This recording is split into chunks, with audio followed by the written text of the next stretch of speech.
Good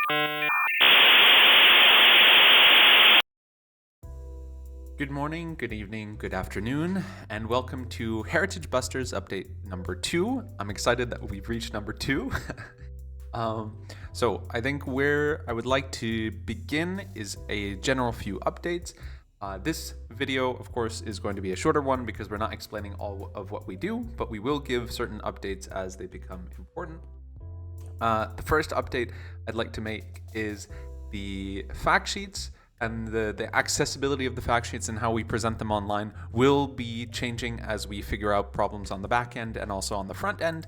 And so what you'll see here is that while you have access to the public fact sheets folder, you also now have access to our overall directory, which is a much easier way of sorting through the different information that you might have access to and what we are publishing online. And so what you can see here is in the actual Excel sheet, you can sort and you can find by the different types of categories, the region, the various deadlines, the keywords, and titles, and find the information that we are not necessarily presenting in the videos for the different weeks that we do it, but all of the information will be updated and accessible as it comes up.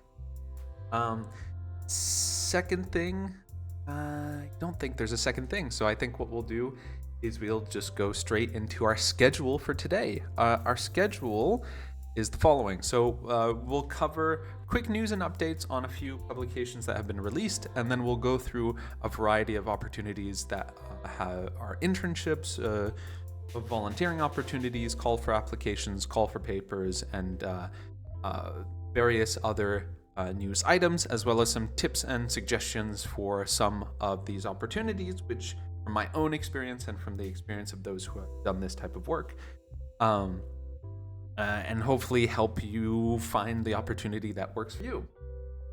So let's begin then with our quick handful of news updates. First of all, we have the UNESCO has published a study on 200 educational practices in Latin America and the Caribbean that integrate living heritage. The publication, I believe, is, we'll just double check it. The publication is in Spanish, and I don't think it's currently translated into other languages. So for those of you who are within the region, I think this is probably a very interesting read, especially since this is one of the handful of UNESCO publications that synergizes between the education sector and the culture sector. When that happens, we always celebrate. It's very cool and important occasion. So definitely check it out. The document includes experiences from the countries that I've highlighted here, and I'll zoom in a little bit so you can see. So interesting publication. Take a look at it if you're interested in this work. For those of you who are interested in decolonial studies or decolonial heritage, Decolonial Europe Day continues to do its work, and recently they have published, if I can find the publication,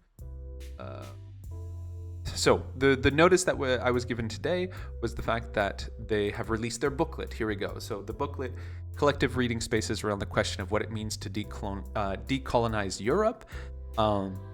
I think one of the things that I noticed when I was looking through this particular opportunity, little news item, is I didn't necessarily get clarity on who is part of this initiative, how it gets its resources, how it actually functions. So I think that would be really interesting for them to be a little bit more transparent on this. But generally, we can always promote and say that decolonial work is an important part of culture and heritage and the discussions around it. So take a look and see if it inspires certain directions or certain thoughts, and check out the people who have contributed to this. Then we also have the History or Hoarding podcast with Annabelle Crabb, who has in her time decided to visit Australia's oldest library, the State Library of NSW, and basically find some of the national treasures that are a part of it, and she describes her experiences and her adventures into various pieces that happen within the actual museum. As a journalist herself, the information is, of course, very good quality and certainly entertaining. So I recommend anybody who is interested in exploring kind of archives and may also be a hoarder themselves, I guess, if they want to explore this podcast. So that's it for our quick update. So now we'll go into the opportunities that are available for those of you who wish to do a little bit in nature. So our first opportunities that we'll discuss, one is the IUCN Naturespace Solution Intern. This is an internship opportunity which is available for those who are able to be in Brussels, Belgium, part of the EU representative office of IUCN. The information, of course, you can find a little bit more here, but I think it would be worth it also to cover a little bit about what IUCN is. And since 1946, IUCN is one of the biggest diverse, right? They say it themselves, environmental networks. And they, specifically within culture and heritage, they have operated in conjunction with the World Heritage Convention for quite some time now. Now, IUCN's conservation work does not focus only on World Heritage. It's only a small portion of what they do. But the internship itself, even though it's not directly related to heritage or World Heritage, there is a focus on conservation, nature conservation and sustainable development, which is always interlinked with the type of work that we do in culture. So those of you who wish to do an internship with IUCN and have that type of background, definitely check out this internship opportunity. Continuing with opportunities in the nature sector, we have the Jane Goodall Institute Canada office, which is advertising for its Youth Advisory Council. Now, for them, they consider youth aged 18 to 30 who are residing in Canada since 2006 or between 2006 and 2007. This advisory council has existed since 2020, and they do a lot of advocacy work and work on environmental inequality, biodiversity loss, climate change, and youth leadership, not only within Canada, but also so the Youth Advisory Council focuses on Canada, but Jane Goodall Institute works not only within Canada, but also a number of other locations. You can check out what the Youth Advisory Council does, but it's definitely a good way to be directly involved and working in conservation in a way that is very, very direct. You can see some of the profiles and fellows of those who have participated and also how you can get involved. Again, something just to keep in mind is that the application deadline is May 22nd. Oh yes, I should also mention the IUCN internship deadline is expected closing date to the 22nd of May 2026, and then the Youth Advisory Council deadline is the 22nd of May. So those are relatively upcoming. So moving away from nature conservation, we move to Europeana, who is offering a summer translation internship for 1 month, starting July, full-time or part-time, for 3 to 4 days a week, at a pay scale of 500 to 660 euros. An internship with Europeana, which focuses on translation, creation of templates and style guides, ideally somebody who has been doing translation studies or interested in this type of work. So I think what's important about this opportunity is, of course, a paid internship in a direction related to culture and heritage is quite rare. However, you do have to have some type of translation study to participate. They're also looking for a select range of countries that they're considering for the translation. So, for example, we encourage translation studies working in Bulgarian, Croatian, Czech, Danish, Estonian, Finnish, Latvian, Lithuanian, Maltese, Portuguese, Romanian, Slovak, Slovenian, or Swedish. So those who know these languages as like true translators do have a advanced step up against anybody else who would be applying. Very importantly as well, Europeana is a cultural heritage institution in the sense that they work to empower the cultural heritage sector in its digital transformation. So expertise, tools, and policies to embrace digital change and partnership to foster innovation, etc., etc. So while translation is not necessarily directly related to heritage or cultural management, the reality is that when we have somebody who is translating the work in culture heritage, there are nuances that become very, very important to discuss, because even though the internship itself requires a certain amount of English, I think it's one of the requirements, the important piece is that language is the tool, it's the medium in which we communicate about culture and heritage. And for many, many years, English has been one of the dominating languages in this sphere, especially within academics. So it's good to see that Europeana is looking for a little bit of expansion of their languages for the work that they're doing. Next, we have a research assistant position at the University of Oxford Ashmolean Museum, the Chrysos project, Chrysos Plus project.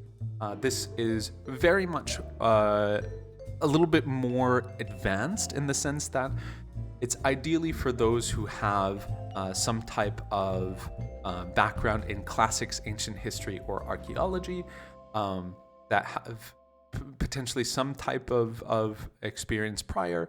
But those who have done these type of studies and would like to do 1 year research specifically on coinage, so as part of the Herberdin Coin Room, you can participate for 12 months as part of a part-time working specifically with coinage, and their opportunity, it closes, I believe, on May 22nd. Yes, exactly. So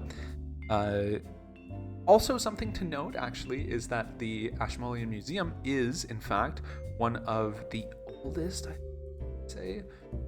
It's one of the oldest, there we go. The University of Oxford Museum of Art and Archaeology, founded in 1683, and this happens to be Britain's first public museum and one of the first the world's first university museum. So the institute itself has its own heritage and culture, and the project itself, which focuses on exploring wealth transfer in the ancient world. Very interesting if you're into ancient coinage and have that background, but this is not necessarily for everyone. We then move to two opportunities that are part of the same institution in different manners.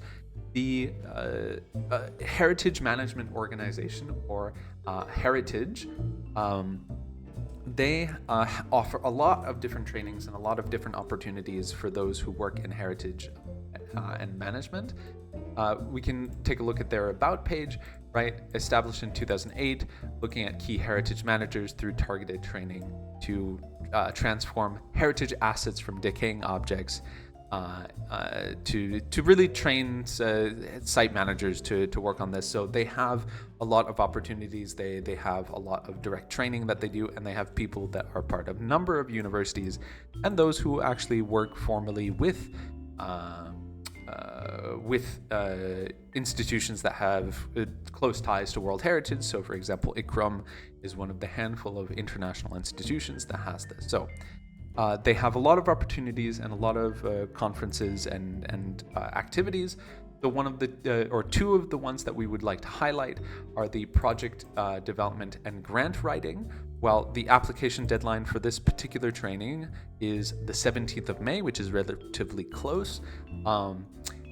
It's still important. We still like to bring this to your attention, even though the deadline is quite close, because they do come up with these trainings relatively frequently, and project development and grant writing is a very, very important skill, especially in culture and heritage. So it's definitely recommended if you would like to take a look. The second opportunity that is part of the Heritage Management Organization is the continuation of a project of preservation of libraries and archives in Iraq, building capacity for preventative conservation, which is in a collaboration not only with the Heritage Management Organization, but also with TARI, the Academic Research Institute in Iraq. And so while the project development and grant writing course does not clearly state the cost, they do provide scholarships for participants for its training programs, and oftentimes the scholarships can cover roughly 90% of the cost, depending on the context, especially from low-income countries. And so let's see if there's anything else that I can note here. So that would be for the projects and grants application. However, for the preservation of libraries and archives in Iraq, there is a webinar access. You can access this online. This is for general public access. However, another thing that is important to note is that it's unclear whether the date here for the Wednesday the 20th is the deadline to sign up, or it's the day that the event is actually happening. It would be so I would definitely, if you're interested, I would register with the form, and then they should send you a message back with details on the actual attendance if you'd like to attend online. So additionally, I want to add the call for papers, CHCD 2026 International Symposium. So the 8th International Symposium on the Cultural Heritage Conservation by Digitization. Here, this opportunity is going to be located in Beijing, China from September 9th to 12th. The application deadline is going to be May 4th. Scope of the papers are quite large, but they do cover important and more modern discussions, I should say, on the types of culture and heritage. So the different typologies, the new technologies used as part of these scenarios. So for example, artificial intelligence, spatial recording and analysis, and other new scenarios for heritage ethics, digital assets, and heritage education, with a various round of applications that are being done. So there's a lot of submission processes that can be done. Right now, they are currently doing their first round review, but there is a second round call in June 1st to July 12th for shortlisted authors. May 24th. Yeah, so the first round call, however, is still open until May 24th. So those who want to put in a call for paper abstracts, you're welcome to do so. We then can move to a very important event in my personal professional opinion, is the call for applications for the climate literacy training for heritage professionals in Central Asia. Central Asia, of course, a part of the more global category that UNESCO has for Asia and the Pacific.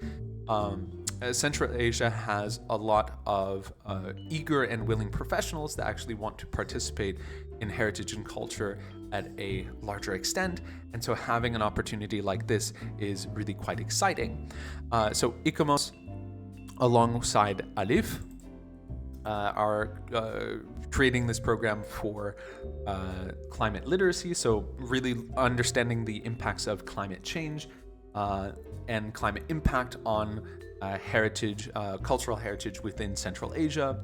So in-person training, practical tools for climate risk management, relatively involved, right? So 2.5 days in-person training starting July 1st with some online support sections that follow up. and with the course being offered in English and Russian. For those of you who are interested, it would be important to keep in mind that the people who are participating would be coming from Central Asian countries. This includes Kazakhstan, Kyrgyzstan, Tajikistan, Turkmenistan, and Uzbekistan. And additionally, they're looking for 3 years of relevant professional experience. However, so it might not necessarily be for all emerging professionals, but definitely those who have been involved in heritage and culture somewhat are definitely encouraged to do so. Additionally, women and individuals from underrepresented groups are very, very much encouraged to apply to this particular opportunity. So, very interesting case, and definitely recommended for those who are interested.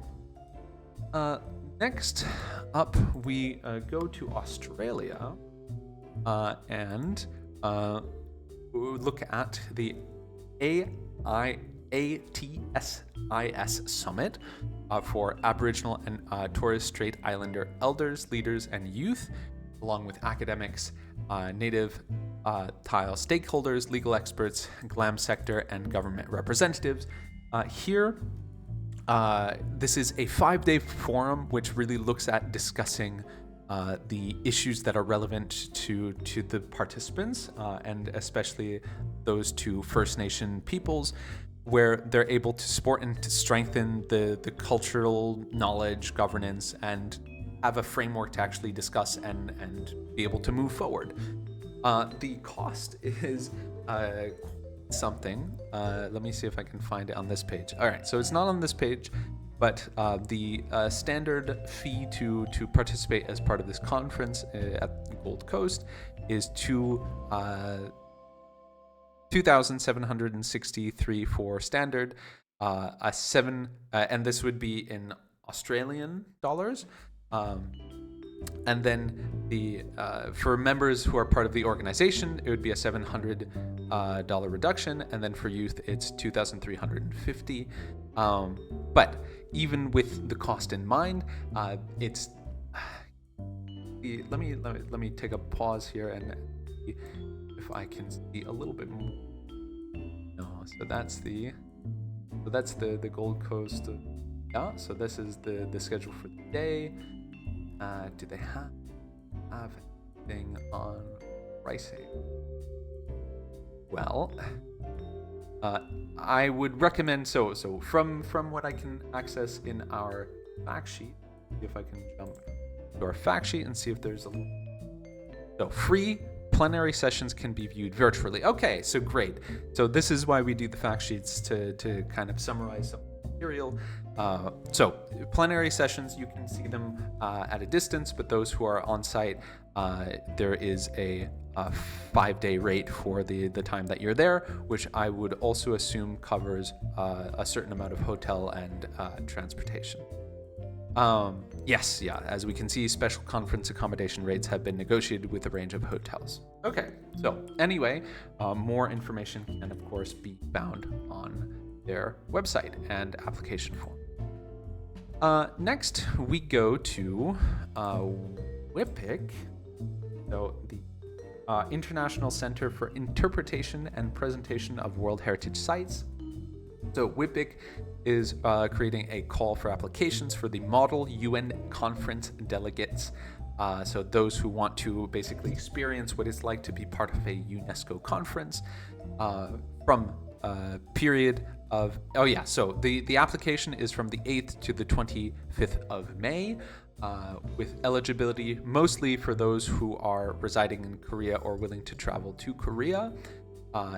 The event happens in English, and they will select 50 participants, and the free participation, but you have to take care of your own accommodation and travel. The actual Model UN conference is not necessarily a cultural conference. It's focused on, I believe,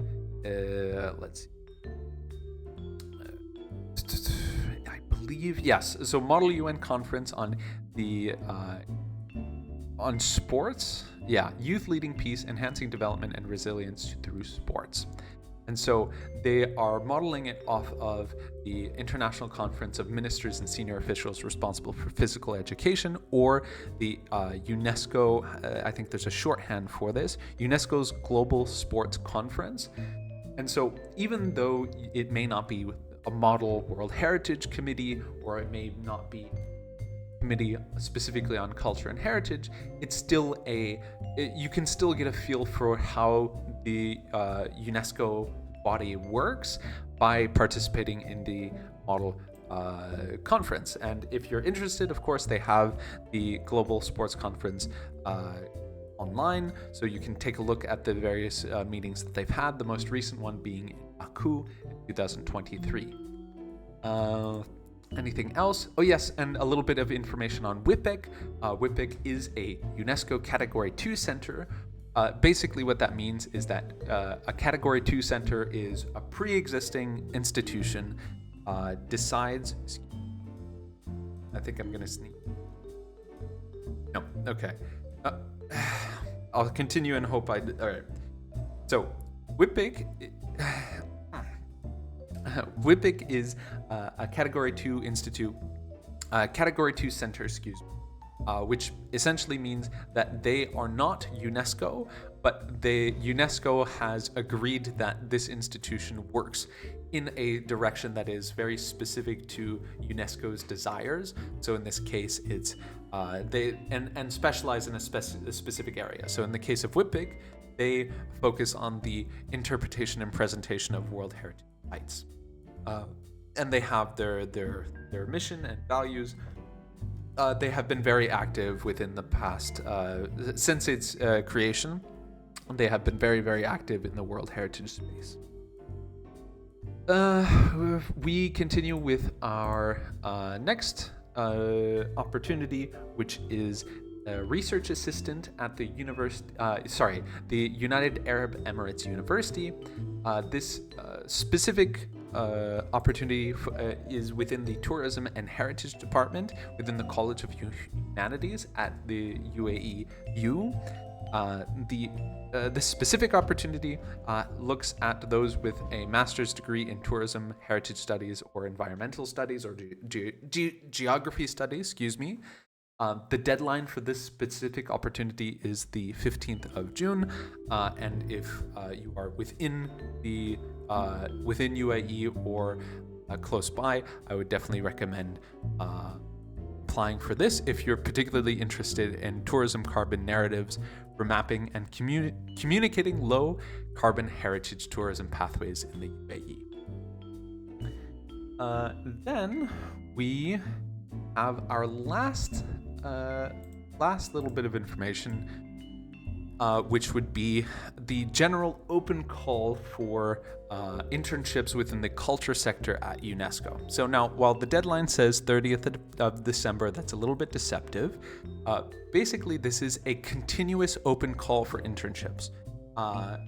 The culture sector is comprised of a number of different, we can say departments or sectors or areas. No, because we shouldn't say sector. Culture is a sector.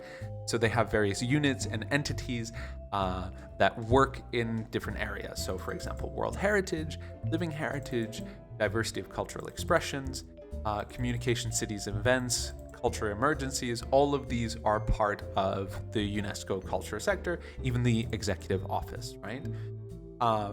The work that you do as part of the internship depends on the sector, it depends on the unit that you are part of, but ideally you should be enrolled in an academic institution of some kind, so currently enrolled or third and final year of bachelor's degree, have a second university degree,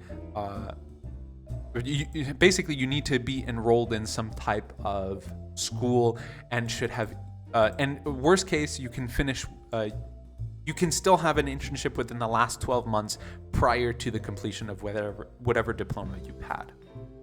You should also be able to speak English or French and read and write in English or French in quite a high level. But very importantly, UNESCO does not remunerate interns. That means that any UNESCO internship that you take will not be paid, and you are in Paris, and that is quite expensive.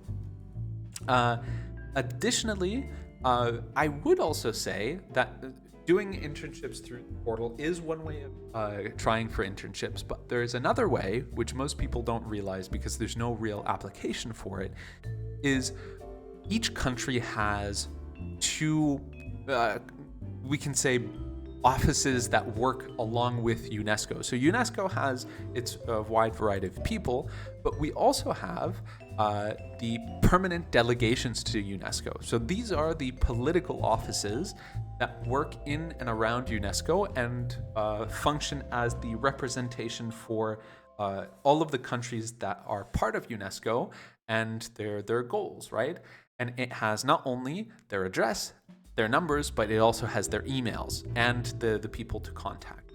Now, there's of course an appropriate way of reaching out to these delegations, but all of the information is available on. It's very easily accessible on the web. If you type in permanent delegations to UNESCO just in your web browser, you can see that it comes up with official directories, permanent delegations to UNESCO, PACs, basically external relations, unesco.org/permanent delegations /permanent delegations, all HTML, right? So very, very, very direct. You can check who is your permanent delegation and potentially reach out and ask if there's an opportunity for you to do an internship either with them or with UNESCO. Additionally, within your countries, you also have national commissions to UNESCO or for UNESCO. These are bodies which work in your country on UNESCO matters. So that's education, culture, science, communication, etc.